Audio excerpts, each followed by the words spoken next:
Tonight, the air is still, and a long valley lies in shadow at the foot of a mountain whose summit has not yet caught the morning.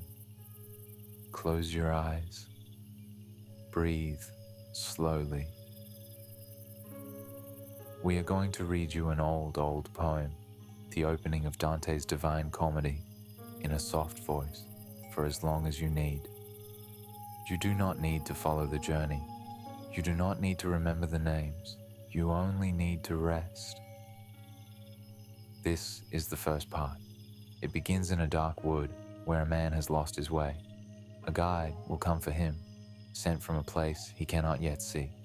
They will walk together as far as the gate. You only need to rest.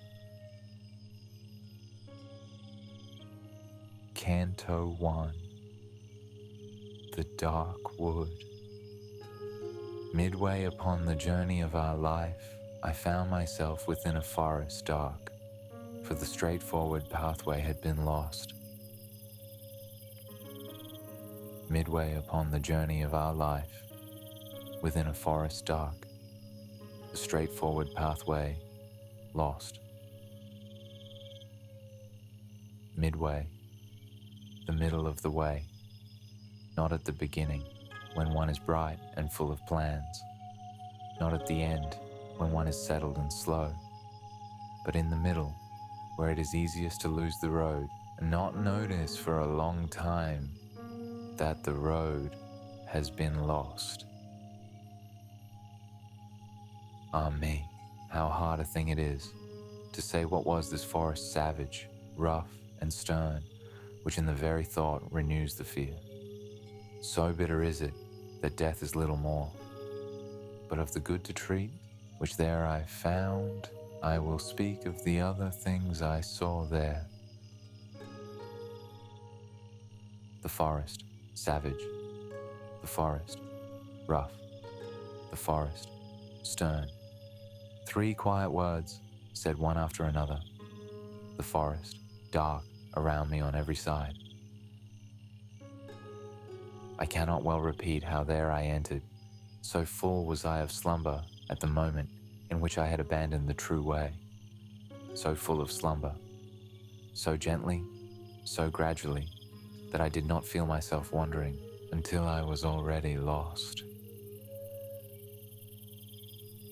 But after I had reached a mountain's foot, at that point where the valley terminated, which had with sorrow pierced my heart, I looked upward, and I beheld its shoulders, dressed already with that planet's rays, which leadeth others rightly by every road.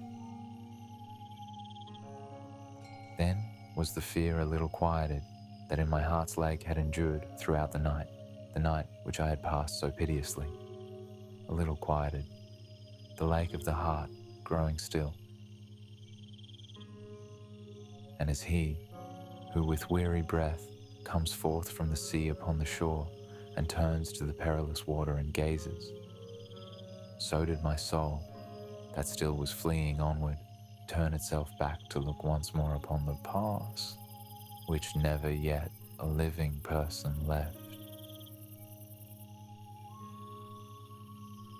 After my weary body I had rested, the way I resumed upon the desert slope, so that the firm foot ever was the lower. Slowly, one step, then another. The firm foot ever the lower.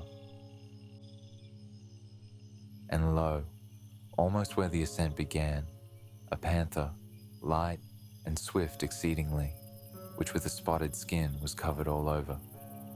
She did not move from before my face. Rather, she so impeded my way that many times I was turned to go back. A panther, light and swift, a spotted skin, half hidden in the brush. She did not run at me, nor did she crouch, nor did she snarl. She only stood and watched and would not move, and made the path closed by simply standing in it. The time was the beginning of the morning, and the sun was rising upward with those stars that with him were. What time the love, divine first set in motion, those beautiful things. So they were to me an occasion of good hope, the variegated skin of that wild beast, the hour of the day, the gentle season. But not so much, that did not give me fear, the aspect of a lion which appeared to me. He seemed as if against me he were coming, with head uplifted and with hungering hunger, so that it seemed the air was afraid of him. A lion, the second of the three, held still by his own slow weight. He did not run, he did not roar. He only lifted his head and looked, and the morning grew quieter around him. And a she-wolf, that with all hungering, seemed laden in her thinness, and many folk had cause to live forlorn. She brought upon me so much heaviness, with the fear that from her aspect came, that I let go the hope of the height. A she-wolf, thin and patient and quiet, the third beast and the heaviest, the one whom no climb can pass, the hope of the height set down, the mountain no longer to be reached this morning. The panther, the lion, the she-wolf, three beasts set across the slope, each one quieter than the last, each one heavier than the last, the way upward gently closed. And as he is who willingly acquires, and the time comes that causes him to lose, who weeps in all his thoughts and is despondent, even such did that beast without peace make me, which coming on against me by degrees, gently pressed me back where the sun is silent. While I was sinking down toward the lowland, before mine eyes did one present himself, who seemed, from long continued silence, hoarse. When I beheld him in the desert vast, I called to him softly. Have pity on me, I said, whoever thou art, or shade, or man. He answered me, gently, not man. Man once I was. Both my parents were of Lombardy, and Mantuans by country, both of them. Sub Julio was I born, though it was late, and lived at Rome under the good Augustus, during the time of false and lying gods. A poet was I, and I sang the just son of Anchises, who came forth from Troy, after that Ilion, the proud, was burned. But thou, why goest thou back to such trouble? Why climbest thou not the mount of joy, which is the source and cause of every good? And I, with a low and bashful voice, made answer to him. Now art thou that Virgilius, and that fountain which spreads abroad so wide a river of speech? Oh, of the other poets' honor and light, may the long study and great love that have urged me to explore thy book avail me now. Thou art my master and my author thou. Thou art alone the one from whom I took the beautiful style that has done me honor. Behold the beast for which I have turned back. Protect me from her, famous sage, for she doth make my veins and my pulses tremble. Thee it behooves to take another road, he answered me, when he beheld me weeping, if from this savage place thou wouldst escape, because this beast, at which thou criest out, suffers not anyone to pass her way, but so doth harass him that she destroys him. And she has a nature so malign and ruthless that never doth she fill her greedy will, and after food is hungrier than before. Many the animals with whom she weds, and more they shall be still, until the Greyhound comes, who shall make her perish in her pain. He shall not feed on either earth or pelf, but upon wisdom, and on love and virtue. Twixt Feltro and Feltro shall his nation be. Of that low Italy shall he be the saviour, on whose account the maid Camilla died, and Euryalus, Turnus, Nisus, of their wounds. Through every city shall he hunt her down, until he shall have driven her back to hell, there from whence envy first did let her loose. Camilla, the maid, who fell among the spear points. Euryalus, the young friend. Turnus, the king of the Rutuli. Nisus, who would not leave Euryalus alone in the dark. 4 old names said softly into the trees. Camilla, Euryalus, Turnus, Nisus, the names of the lost told quietly in the dark, names that were known to Virgilius long ago and are remembered and are now spoken once again, very gently, as one might say a prayer for them.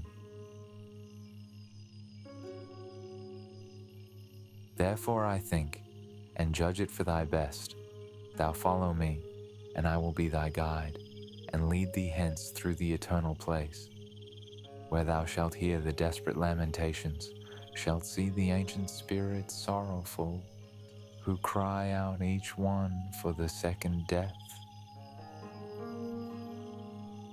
And thou shalt see those who contented are within the fire, because they hope to come, whensoever it may be, to the blessed people.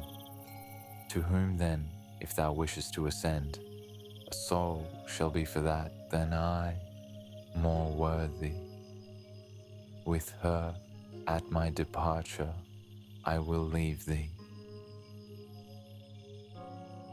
Because that emperor, who reigns above, in that I was rebellious to his law, wills that through me none come into his city. He governs everywhere, and there he reigns.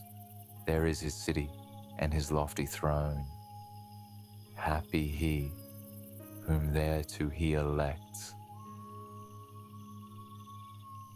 And I to him, poet, I thee entreat by that same God whom thou didst never know, so that I may escape this woe and worse. Conduct me there where thou hast said, that I may see the gate of St. Peter, and those whom thou makest so sorrowful.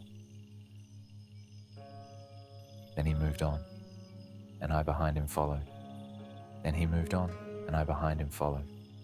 The 2 figures small upon the slope, the wood beneath them, the mountain above, the morning still very far away. One in front, the other behind, neither hurrying. The path going downward, gently, into the shadow that was just becoming the evening. Behind us, the panther and the lion and the she-wolf were no longer visible. Above us, the stars were beginning to come out, one and one and one. Below us, the wood was darker than the slope, and quieter, and waiting. Canto II, the 3 ladies of heaven. Day was departing, and the darkening air released the animals that are on earth from their day's work. And I, the only one, made myself ready to sustain the labor, both of the way and likewise of the woe, which memory that errs not shall retrace.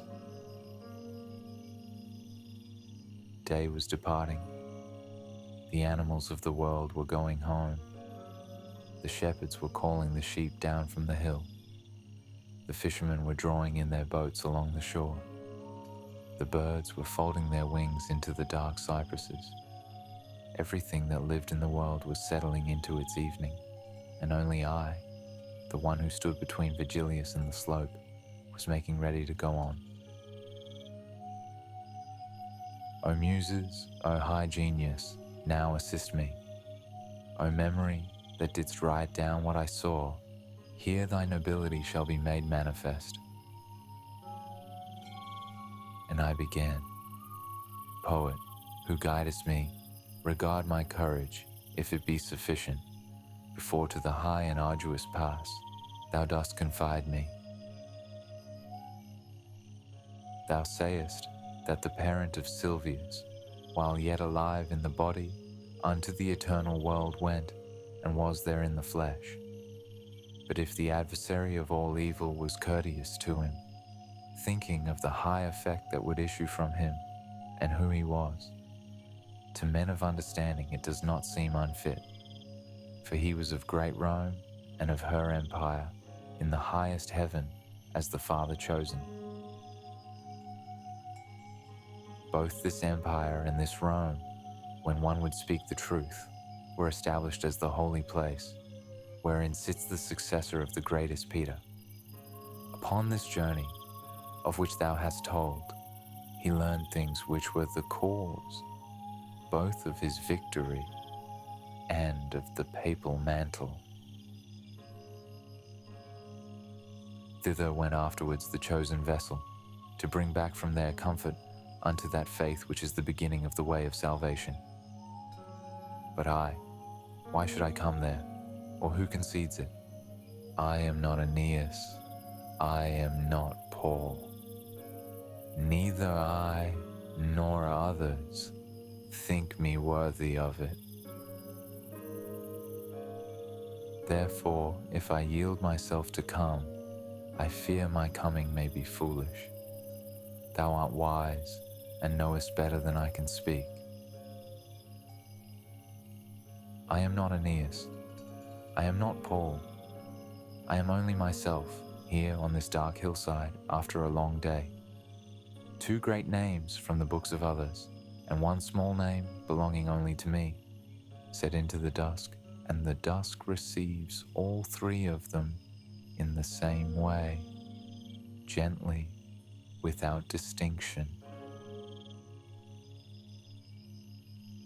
And as he is, who unwills what he willed, and by new thoughts changes his intention, so that from his design he quite withdraws, such did I become upon that dark hillside, because in thinking I undid the enterprise, which had been so very ready in the beginning. If I have understood thy speech well, replied that shadow of the great-souled one, thy soul is touched with cowardice, which many times encumbers a man so, that it turns him back from honored enterprise, as a false sight may turn a horse when he is shy. That thou mayest free thee from this fear, I will tell thee why I came, and what I heard at the first moment when I grieved for thee. Among those was I who are in suspense, when a fair saintly lady called to me in such gentle wise that I besought her to command me. Her eyes were shining brighter than the morning star, and she began to say, gentle and low, with voice angelical, in her own language.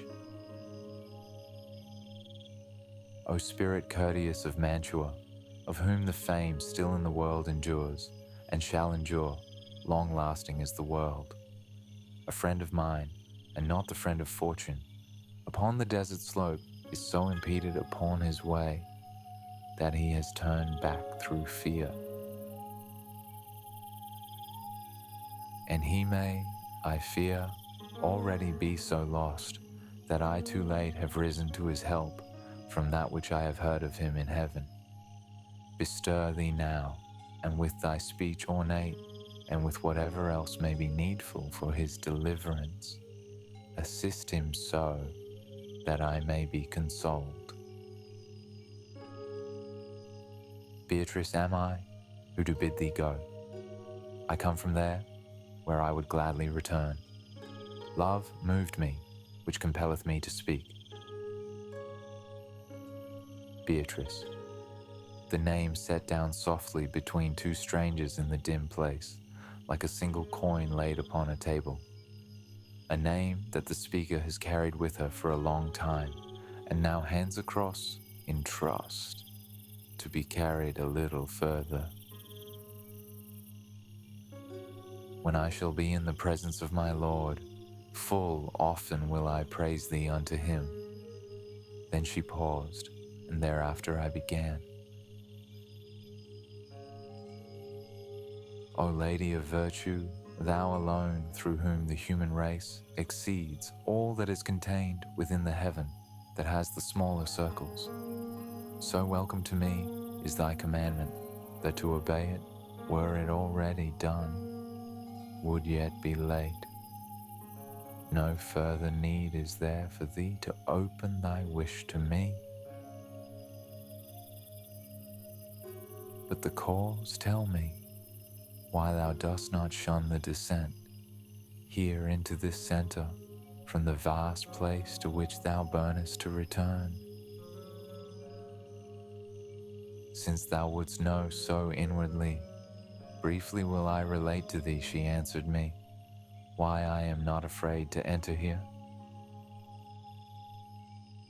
Of those things only should one be afraid which have the power of doing harm to another. Of the rest, no, for they are not fearful. God in his mercy such created me, that the misery of yours attains me not, nor any flame of this burning assails me. A gentle lady is in heaven, who grieves at this impediment, to which I send thee, so that the stern judgment up there is broken. In her entreaty, she besought Lucia, and said, Thy faithful one now stands in need of thee, and unto thee I recommend him. Lucia, foe of every cruel thing, hastened away, and came unto the place where I was sitting with the ancient Rachel.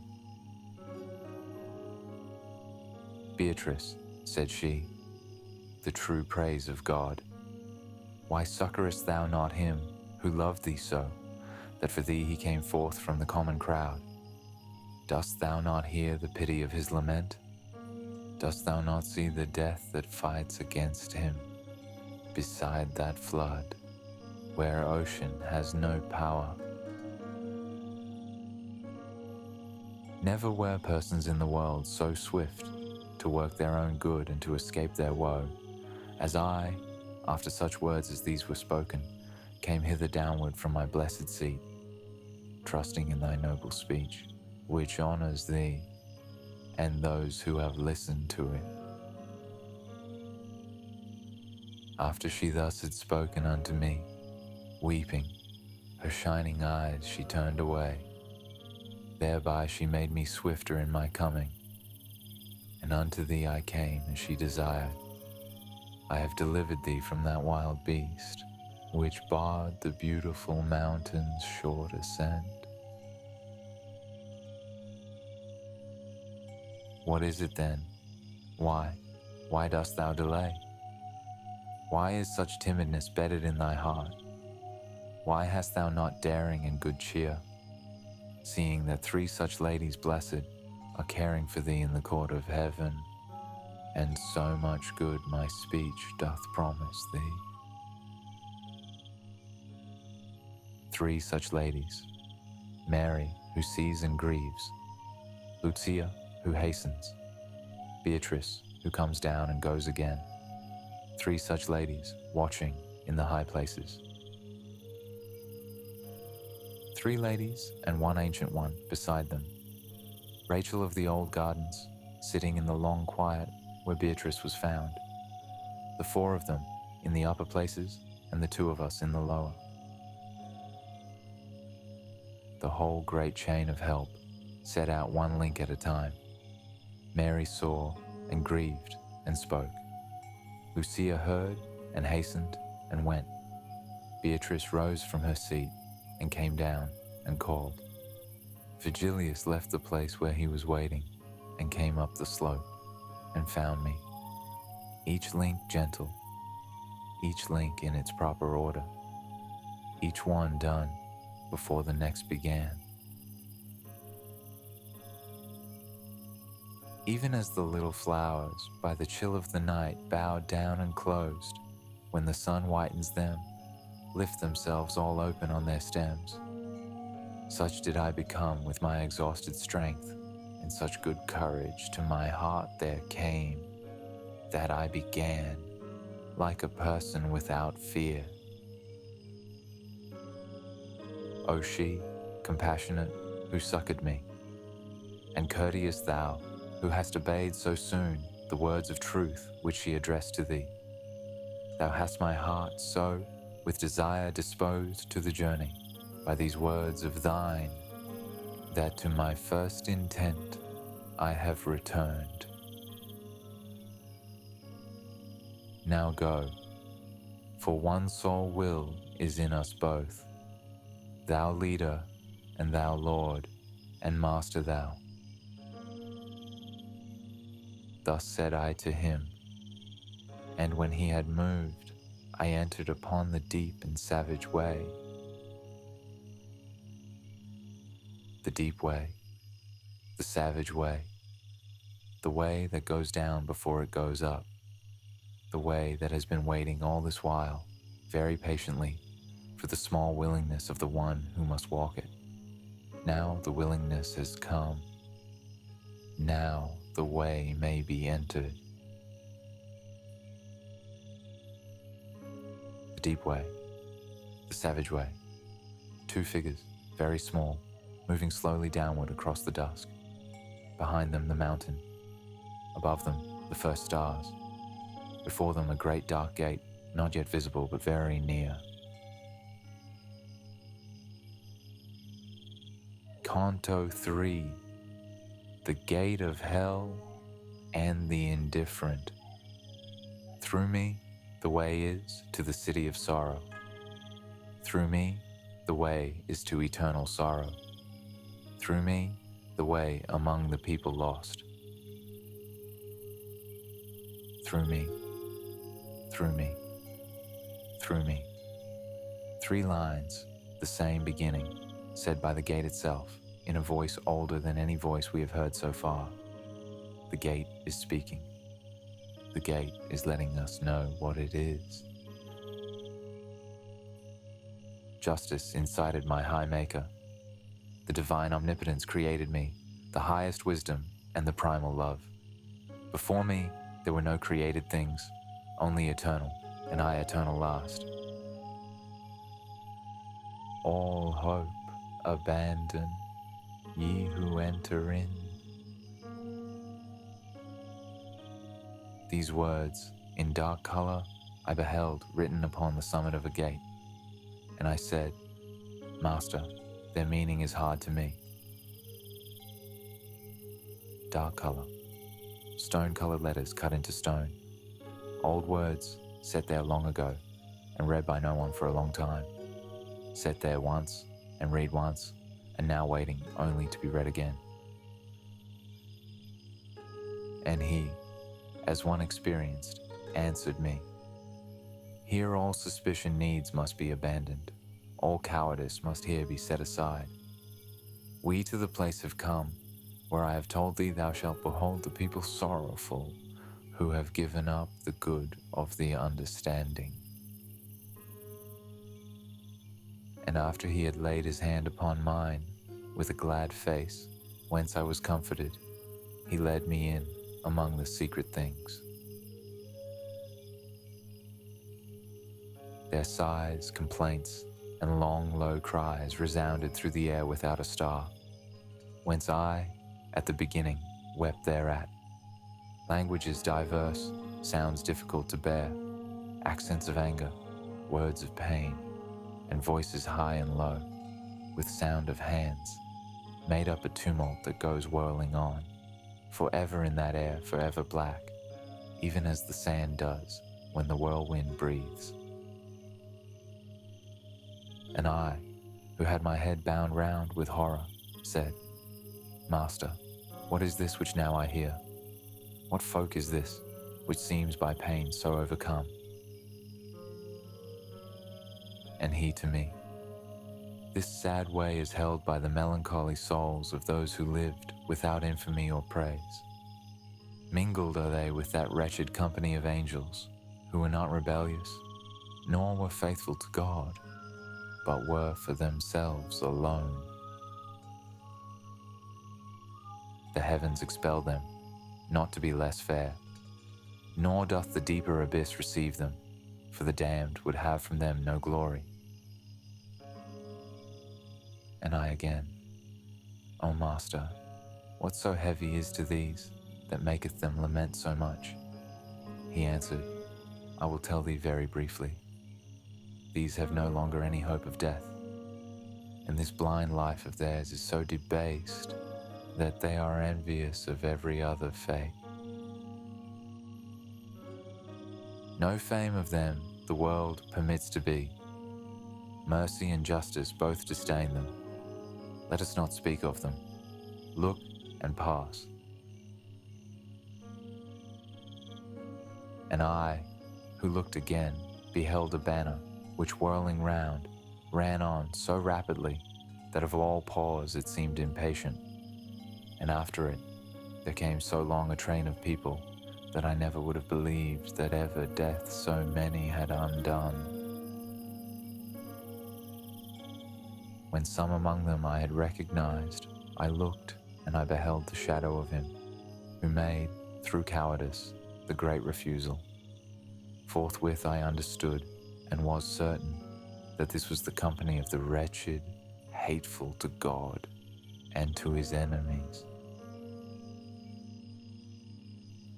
These miserable ones, who never were truly alive, were unclothed and were stung continually by gadflies and by hornets that were there. The little wounds the insects made upon their faces ran with a slow trickle of blood, which, with their tears mingled at their feet by the small worms upon the ground, was gathered up. A small trickle, a slow gathering, the dust of the place taking it all in and forgetting it. Let us not speak of them. Look and pass. These are the ones who lived without infamy and without praise, who chose neither one side nor the other, who watched and waited and made no decision and let the years go by, and at the end were not remembered for anything they had done, because they had done nothing for which they could be remembered. Even the deeper place will not have them.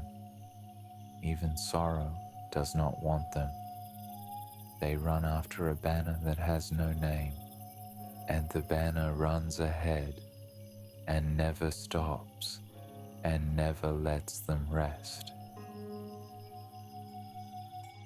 We do not know their faces.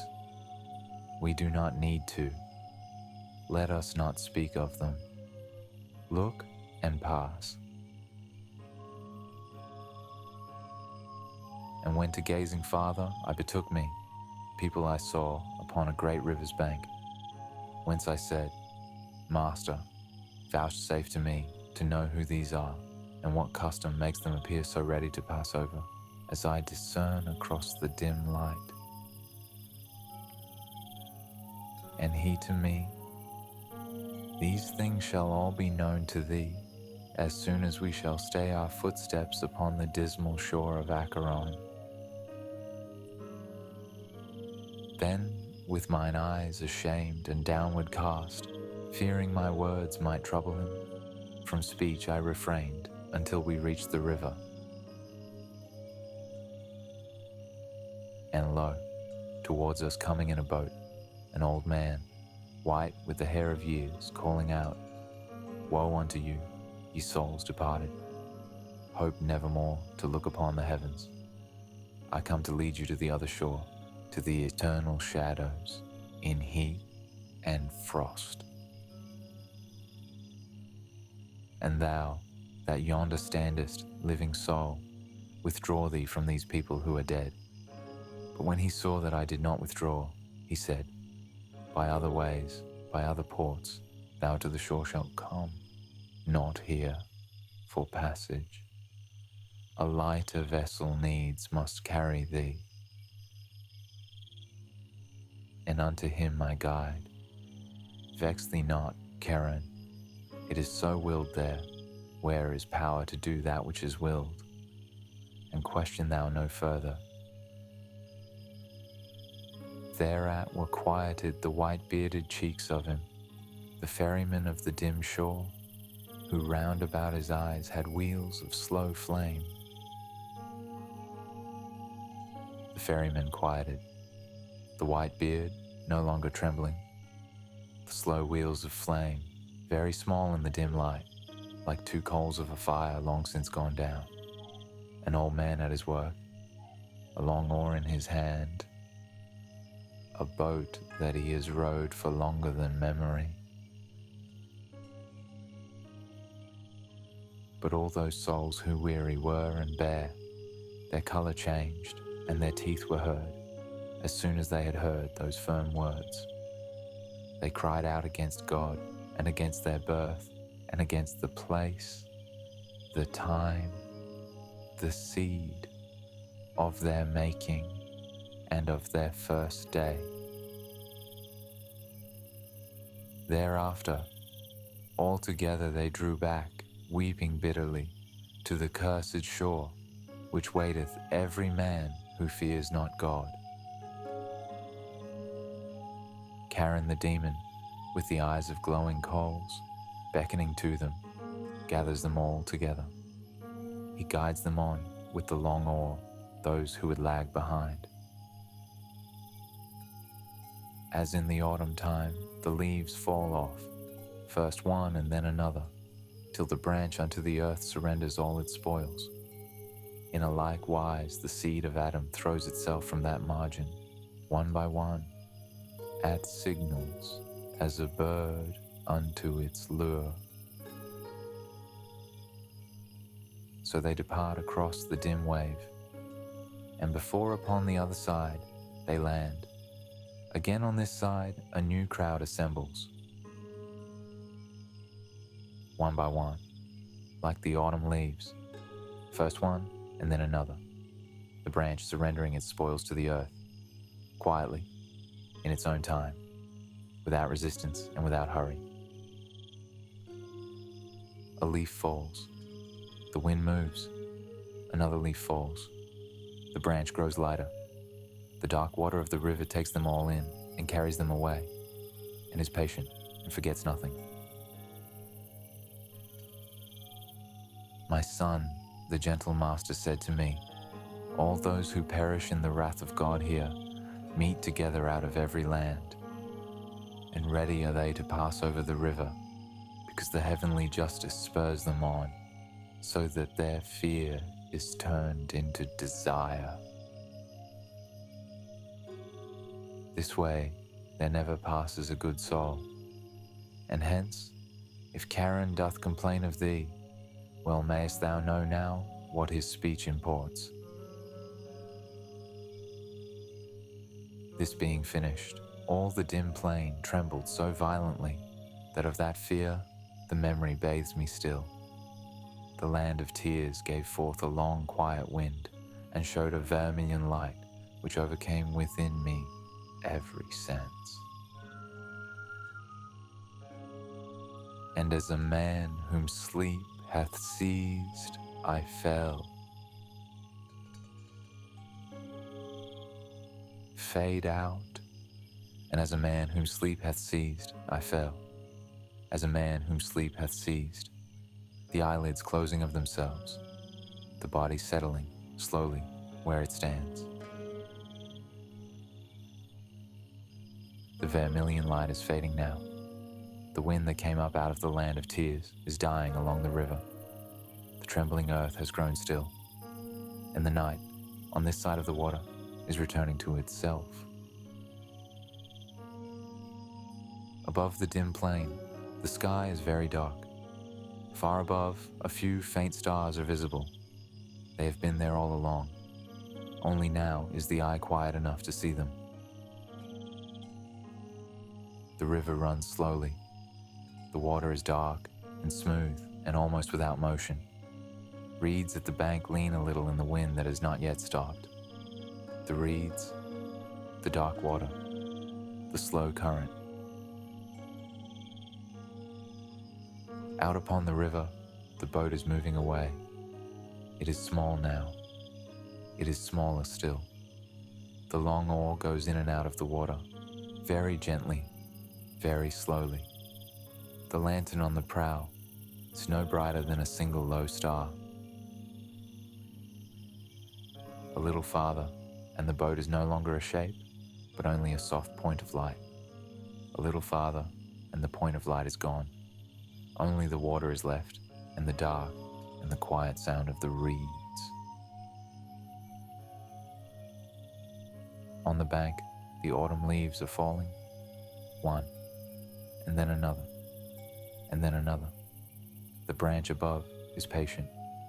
It will let them go in their own time.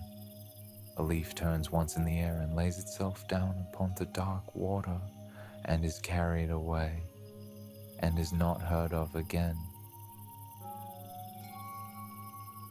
One by one, like the autumn leaves, each one finding its own quiet way down to the surface, each one carried gently out upon the slow current. The branch grows lighter, the water grows fuller, nothing is hurried. Behind us, the gate is also quiet now. The dark words on its lintel are no longer being read. The arch stands open and silent and old and very still. A faint warm glow rests on the stones of the lintel. A small remembered light, low, the color of the last embers of a fire. We do not look at the gate any longer. We turn, instead, toward the water, toward the reeds, toward the slow leaves, toward the place where the lantern was and is no more. And further back, beyond the gate, beyond the wood we crossed, beyond the slope, beyond the panther and the lion and the wolf, beyond all of it, the mountain is still standing in the distance.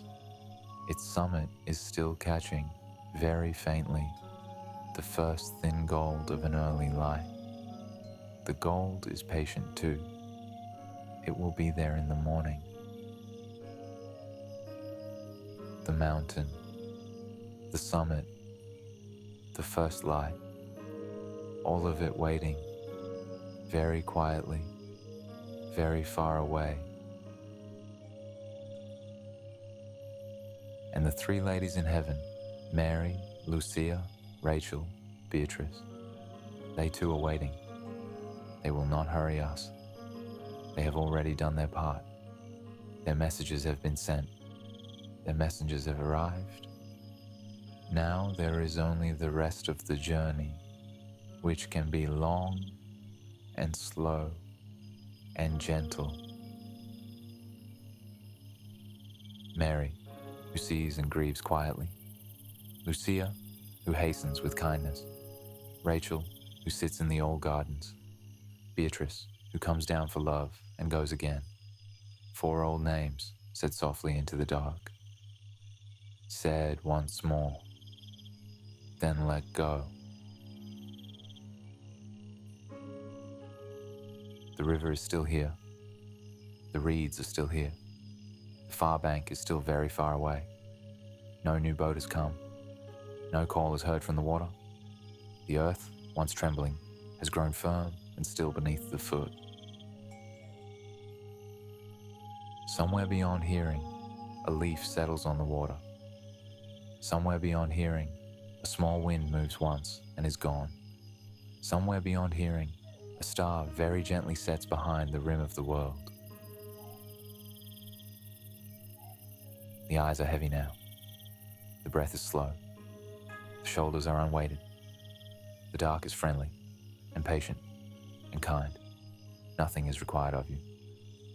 The journey is long and there is time. Tonight, only this side of the water, only the leaves falling slowly, only the boat gone away, only the dim light on the lintel behind us quiet. The mountain is still there. The summit is still catching the early light. The summit will be there tomorrow. The summit will wait. Behind the small wind, behind the slow water, behind the leaves, behind the boat going away, the dark wood we entered is also growing quiet. The panther is gone. The lion is gone. The she-wolf who held us back from the mountain is gone too. They were never angry with us. They only stood in the way. Now they are no longer there to be in the way of anything. The wood, the slope, the desert hillside, the valley floor, the riverbank, each place in turn settling into itself, each place in turn becoming a place where one can rest. A small wind moves through the dark grass at the river's edge, and the grass leans, and the grass straightens, and the grass leans again. A leaf turns once and is still. Far above, a star very gently sets behind the rim of the world. The lantern that we watched go out across the water has been gone for some time now. No new lantern has appeared. The far bank is invisible. Whatever is there can wait. Whatever is there is not for tonight. Tonight is only the near bank, only the reeds, only the dark water moving slowly past, only the leaves coming down, one and one and one into the slow current, only the cooling air, easy on the skin, no longer trembling, no longer warm with vermilion light, no longer carrying any sound.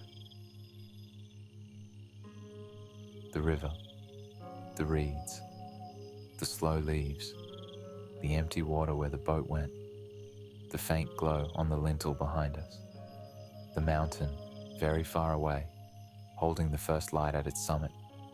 6 things set out one by one in the dark and then let go.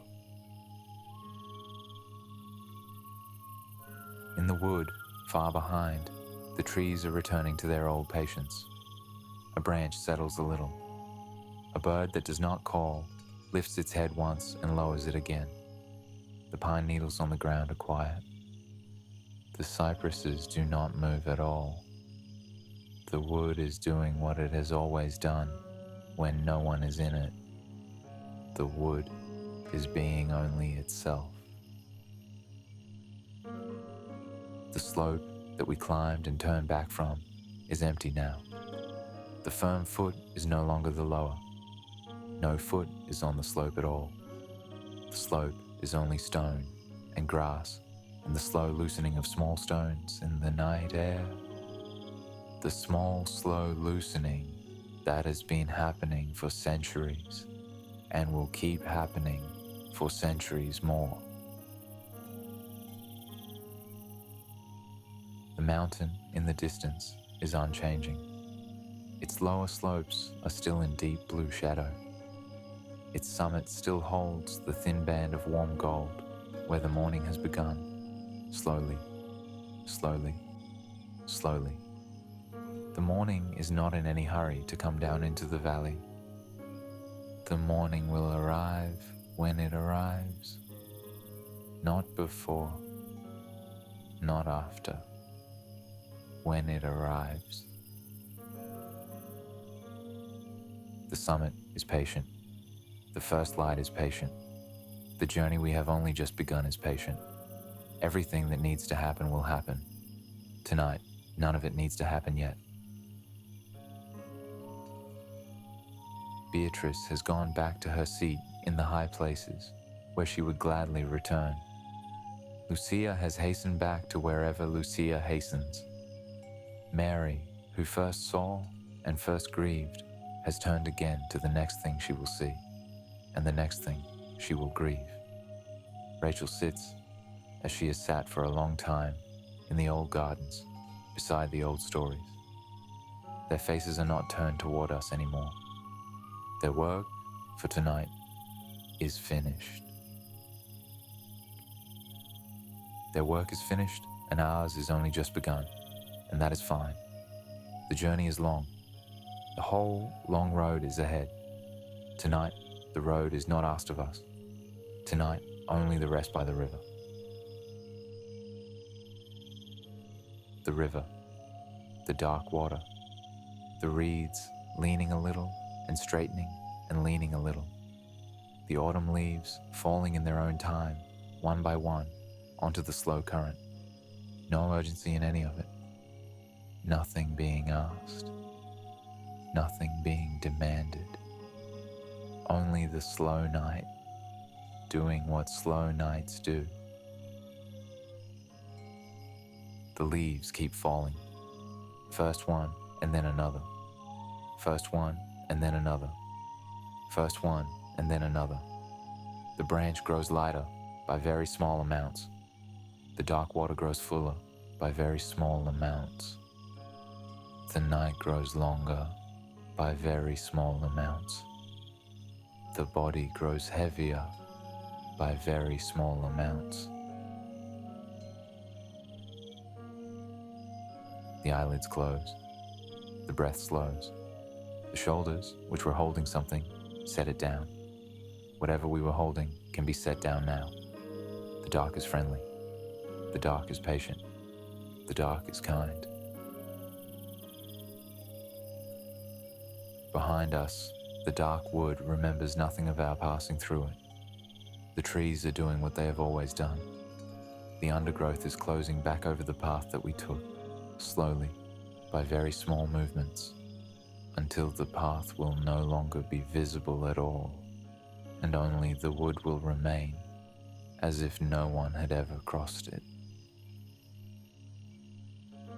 The slope is empty. The morning that we first saw, when we looked up at the mountain shoulders touched with light, has long since ended. The day went by. The day departed and released the animals to their evening.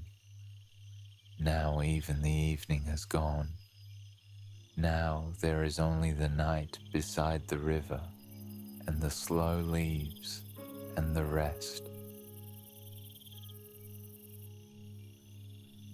A long way back, in a place we have already left behind, the gate that says, "Through me, through me, through me," is dark and quiet again. No one is reading the words on its lintel. The faint, warm glow on the stones is fading by very small degrees, like the last red of an ember turning to ash. Soon, the lintel will be only stone, and the words will be only stone, and the night will hold them all without trouble. The gate behind us, the wood behind us, the slope behind us, the three beasts somewhere very far behind us, the morning very far ahead of us. Tonight, neither behind nor ahead. Tonight, only here by the river with the slow leaves. The breath, easier now. The body, heavier now. The head, finding the pillow without effort. The dim glow of the room, soft as the band of warm gold at the mountain's summit. The four corners of the room, kind and patient and quiet. There is nothing to climb tonight. There is nothing to enter tonight. There is no boat to take and no ferryman to listen to. The whole great journey will keep. The whole great journey is for another time. Tonight, only sleep. The river runs on quietly. The reeds at the bank lean a little and straighten and lean a little. A leaf, somewhere in the dark, finds its way down onto the water. Another leaf, somewhere else, finds its way down. The branch is patient. The water is patient. The night is patient. Each thing is doing only what it does. A long way upstream, the river is the same river. A long way downstream, the river is still the same river. It does not matter where on the river one is. The water moves slowly past, and the reeds bend, and the leaves come down, and the night holds it all gently, the way old hands hold a small bowl that has been carried for a long time without spilling. If you turn your ear toward the river, you can hear almost nothing. A small lap of water here and there, a reed shifting against another reed, the faint settling of grass underfoot. Nothing more. Nothing that asks anything of the listening. Only the soft, constant noise of a quiet world being itself in the dark. Above the river, above the wood, above the slope, above the mountain whose summit still holds the patient gold, the sky is wide.